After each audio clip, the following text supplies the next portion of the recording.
आप सभी को जय मसीह की द बाइबल पोर्शन में आपका स्वागत है। हमारा आज का वचन है यिर्मयाह की पुस्तक 4 अध्याय वचन 13 से 31। देखो, वह बादलों के समान चढ़ाई करके आ रहा है, उसके रथ बवंडर के समान और उसके घोड़े उकाबों से भी अधिक वेग से चलते हैं। हम पर हाय, हम नष्ट हुए। हे यरूशलेम, अपना हृदय बुराई से धो कि तुम्हारा उद्धार हो जाए। तुम कब तक व्यर्थ कल्पनाएं करते रहोगे? क्योंकि दान से शब्द सुनाई पड़ रहा है और एफ्रेम के पहाड़ी देश से विपत्ति का समाचार आ रहा है।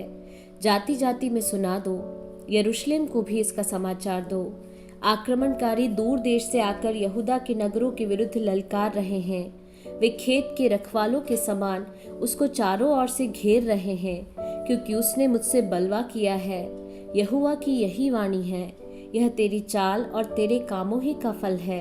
यह तेरी दुष्टता है और अति दुखदाई है, इससे तेरा हृदय छिद जाता है। हाय हाय, मेरा हृदय भीतर ही भीतर तड़पता है और मेरा मन घबराता है। मैं चुप नहीं रह सकता, क्योंकि हे मेरे प्राण, नरसिंगे का शब्द और युद्ध की ललकार तुझ तक पहुंची है। नाश पर नाश का समाचार आ रहा है, सारा देश लूट लिया गया है। मेरे डेरे अचानक और मेरे तंबू एकाएक लूटे गए हैं। और कितने दिन तक मुझे उनका झंडा देखना और नरसिंगे का शब्द सुनना पड़ेगा, क्योंकि मेरी प्रजा मूढ़ है, वे मुझे नहीं जानते।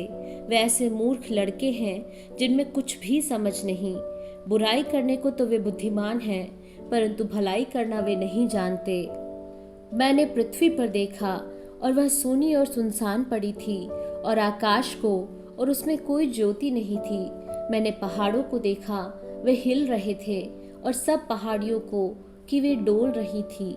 फिर मैंने क्या देखा कि कोई मनुष्य भी न था, और सब पक्षी भी उड़ गए थे।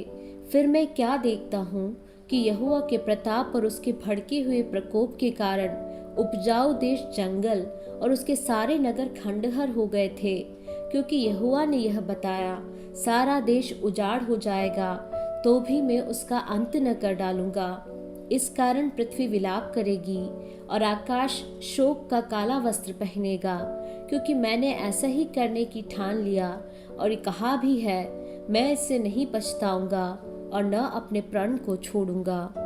नगर के सारे लोग सवारों और धनुर्धारियों का कोलाहल सुनकर भाग जाते हैं। वे झाड़ियों में घुसते और चट्टानों पर चढ़े जाते हैं। सब नगर निर्जन हो गए और उनमें कोई बाकी न रहा। और तू जब उजड़ेगी तब क्या करेगी? चाहे तू लाल रंग के वस्त्र पहने और सोने के आभूषण धारण करे और अपनी आंखों में अंजन लगाए, परंतु व्यर्थ ही तू अपना श्रृंगार करेगी, क्योंकि तेरे मित्र तुझे निकम्मी जानते हैं। वे तेरे प्राणों के खोजी हैं।